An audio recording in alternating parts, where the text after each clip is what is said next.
The draft board just flipped, and Cowboys Nation needs to see what we're really looking at with pick 12, because the names sliding up and down this thing are going to decide whether Dallas fixes this defense or wastes another first-rounder.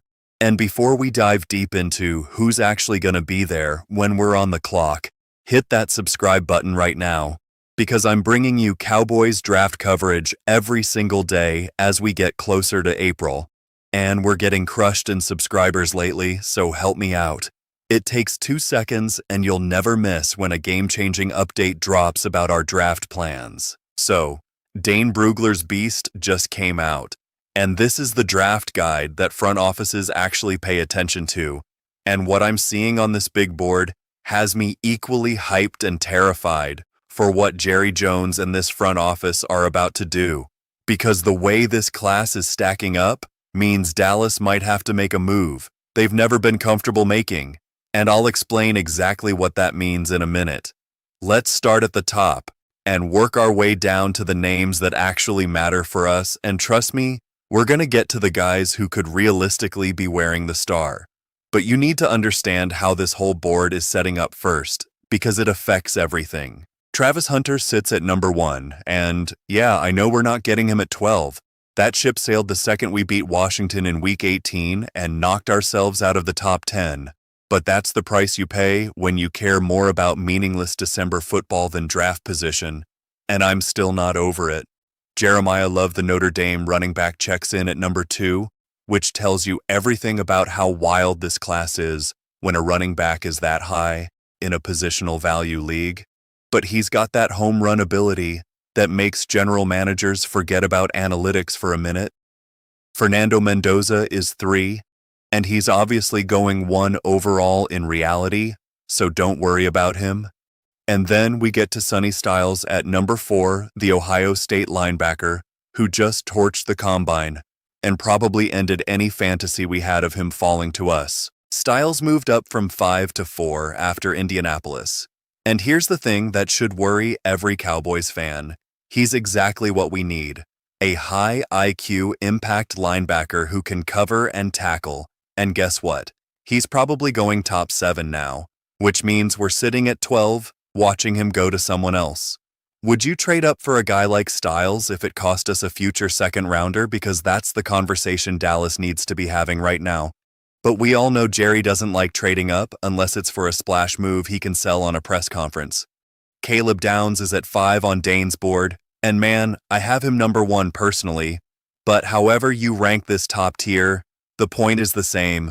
These are the difference makers, the guys who change your entire defense overnight, and we're sitting here hoping one of them somehow slips. Mansoor Delane, the LSU corner, lands at 6, and this dude played through a hernia injury all season, and then showed up at the combine with length and speed that made scouts lose their minds.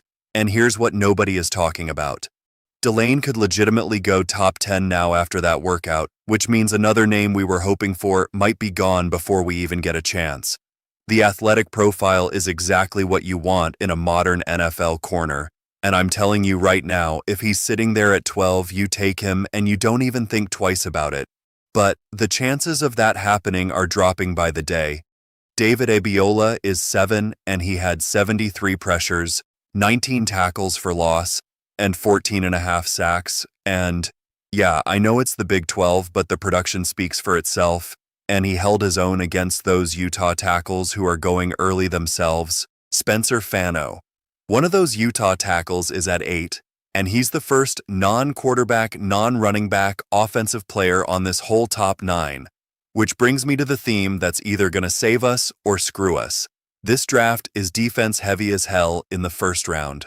Ruben Bain, the Miami edge rusher, sits at 9, and the only knock on him is arm length, which some teams apparently think makes him more of a tackle.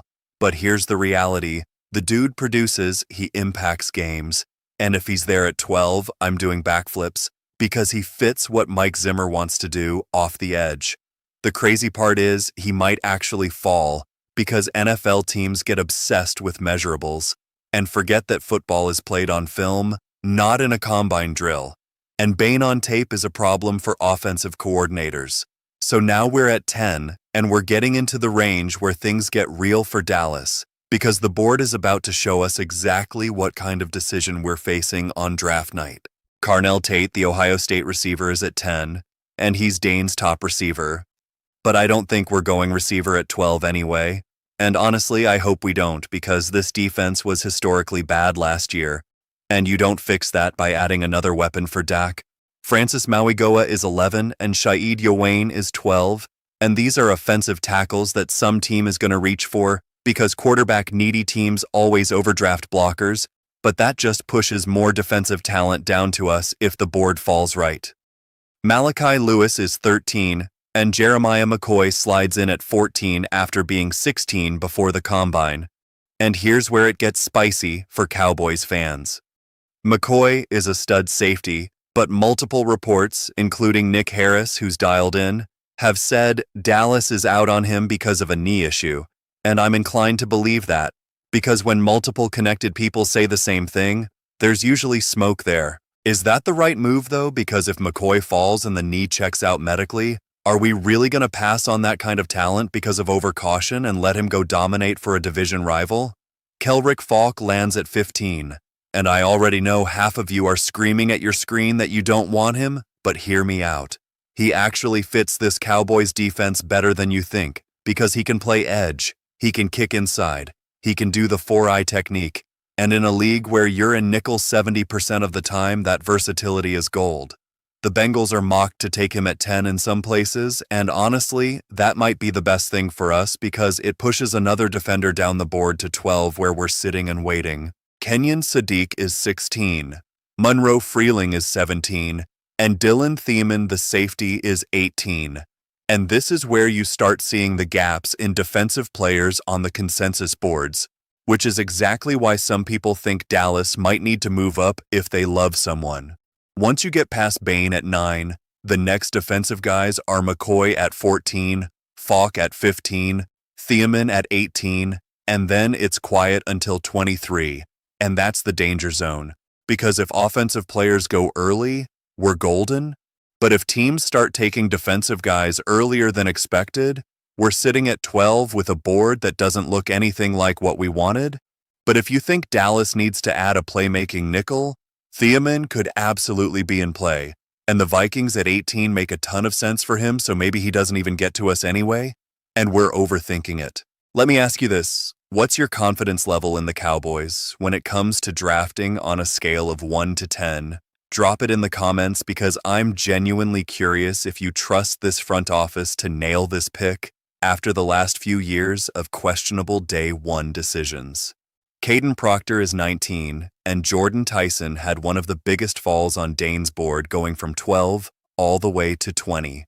And that's because of injuries and some questions about toughness when he was banged up, which is a red flag NFL teams won't ignore. Casey Coonrat is 21 out of Texas A&M, and I'm a fan of his game, but I don't think Dallas pursues a receiver at all. So we'll move on, and Omar Cooper Jr. is 22, and the Cowboys actually brought him in for a 30 visit, which tells you they're doing their homework on receiver, even if I don't think that's the direction they go. Emmanuel McNeil Warren checks in at 23, and he's got a great frame, and he's physical, and sometimes he gets a little out of control.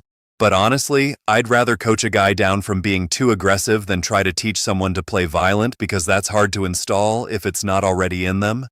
Chris Johnson, the corner, is 24, and I loved his interview at the Combine, dude. Clearly has a high football IQ, and if the board falls weird, he could be a round 1 pick for somebody, and maybe even us if we trade back, which we'll talk about in a second. Caleb Lomu is 25, Denzel Boston is 26, and Avon Terrell is 27, and Terrell ran a 4.64 40, which his agent tried to cover up by saying he tweaked his hamstring, but Dane confirmed that was a lie, and that's a terrible look when you're trying to get drafted because it shows a lack of accountability.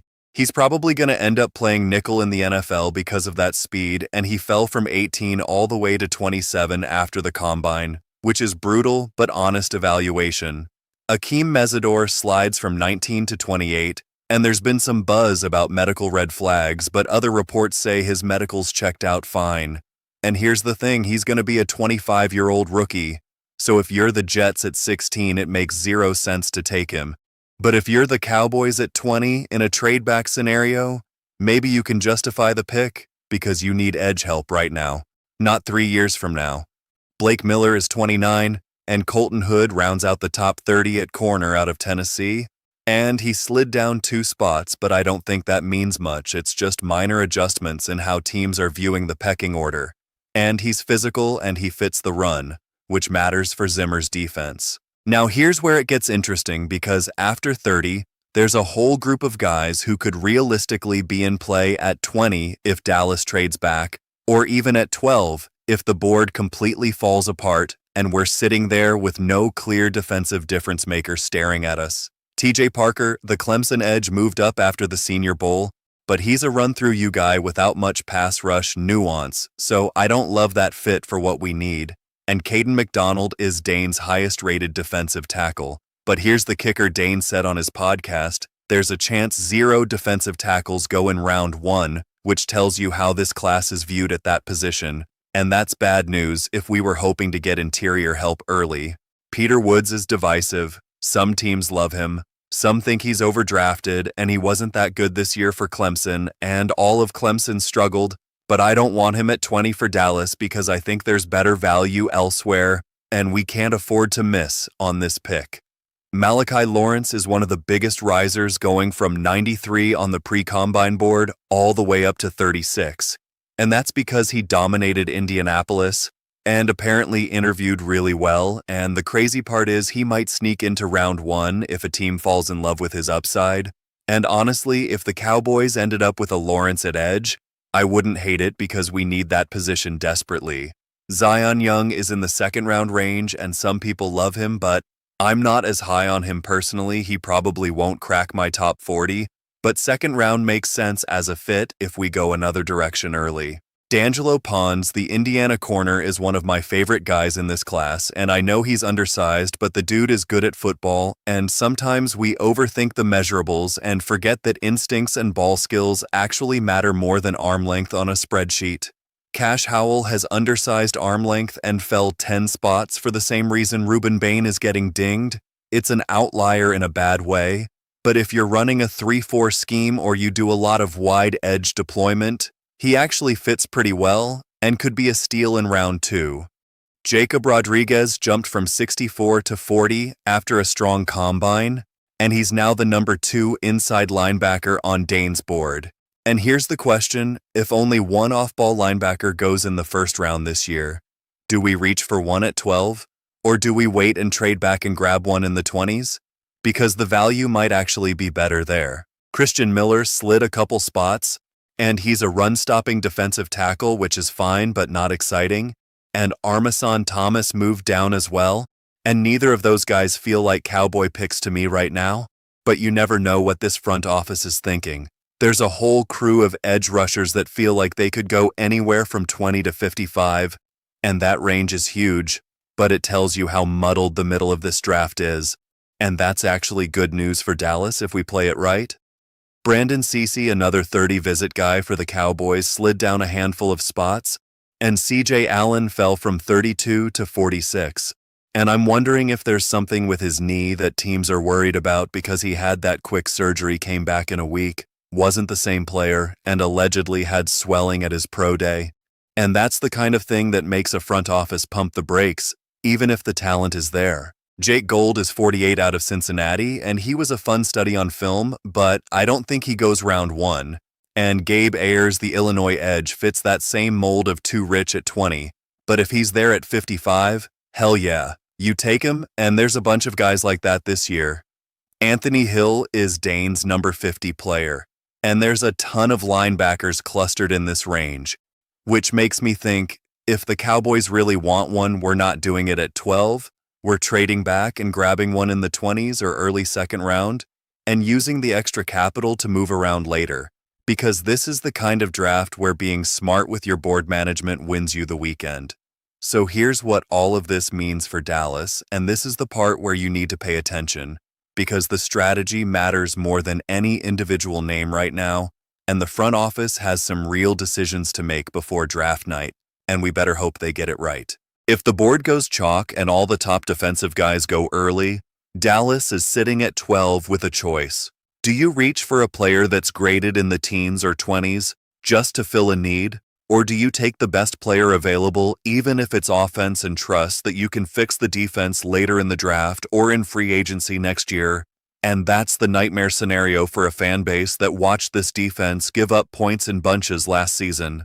But here's the flip side. If a couple offensive tackles go early, if a team reaches for a quarterback, if someone overdrafts a running back because they fall in love, suddenly a guy like Ruben Bain or Kelrick Faulk or even Caleb Downs, if we get lucky, is sitting there at 12 and you sprint the card to the podium because that's the impact defender you didn't think you'd get. The other option, and this is what I think might actually happen, is Dallas trades back from 12 to somewhere in the late teens or early 20s, picks up an extra second or third rounder, and still gets a defensive starter while adding ammo to move around on day 2 and grab more help, because this roster has holes everywhere, not just at one position. Would you trade back if it meant getting 2 starters instead of 1 potential star? Because that's the philosophical question this front office has to answer. And Jerry Jones historically loves the sexy pick, the guy he can sell on talk radio. But Steven and Will McClay might be pushing for the smart team building move, and we'll see who wins that argument. The 30 visits tell us Dallas is doing homework on linebackers, edges, and corners, which makes sense because those are the spots where we got exposed last year. And if you can add a playmaker at any of those 3 spots, you're improving the defense immediately and giving Zimmer more tools to work with. But here's what nobody is talking about. The locker room culture matters just as much as the talent. And if you bring in a guy who interviews well, who has high football IQ, who fits what the veterans are trying to build, you're not just adding a player, you're adding a leader. And that's something this team desperately needs after the drama and the distractions of the last few seasons. The cap space situation doesn't really affect the draft, obviously, because rookie deals are slotted. But it does affect how aggressive Dallas can be in free agency to supplement this pick. And right now, we're tight against the cap, which means the draft has to hit, because we're not going to outspend anyone for veteran help this offseason.